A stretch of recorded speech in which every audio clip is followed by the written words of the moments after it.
پاکستانی اپنے آپ کو پاکستانی کہتے ہوئے بڑا فخر محسوس کرتے ہیں، لیکن آج بھی کشمیری عوام محمد بن قاسم جیسے لیڈر کا انتظار کر رہے ہیں کہ جو آئے اور ان کو آزاد کروائے۔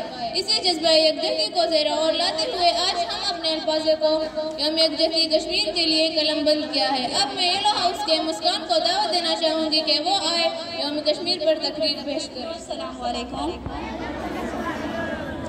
آج کے اس معزز ایوان میں مجھے جس موضوع پر اظہار خیال کا موقع ملا ہے وہ ہے میرا کشمیر بہت اکیلا ہے۔ جناب صدر، یہ جنت نظیر کشمیر ہے، یہاں پر پھول کھلتے ہیں، میں دیکھتی ہوں آسمان پر شفق میں رنگ بکھیرا ہے، یہاں مسکراہٹوں کا بسیرا ہے۔ منظر بدلتا ہے کہ دوسری جانب میں دیکھتی ہوں کہ میرے کشمیر کو سیادوں نے گھیرا ہے، میرا کشمیر بہت اکیلا ہے۔ جناب والا کہ یہاں پر ظلم بربریت ہے، یہاں کی درسگاہوں کو مقتل گاہیں بنایا جا رہا ہے۔ میرے کشمیر میں تو ٹنڈے پانی کی ندیاں بہتی تھی، اب وہاں خون کی نہریں بہہ رہی ہے۔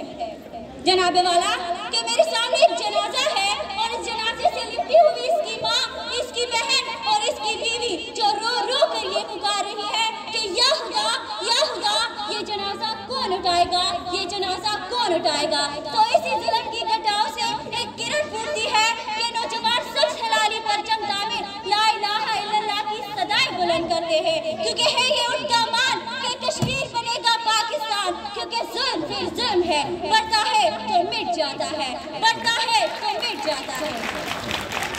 آسمان سے تیز زمین پر نہیں آنے والا، اب کوئی اور پیغمبر نہیں آنے والا۔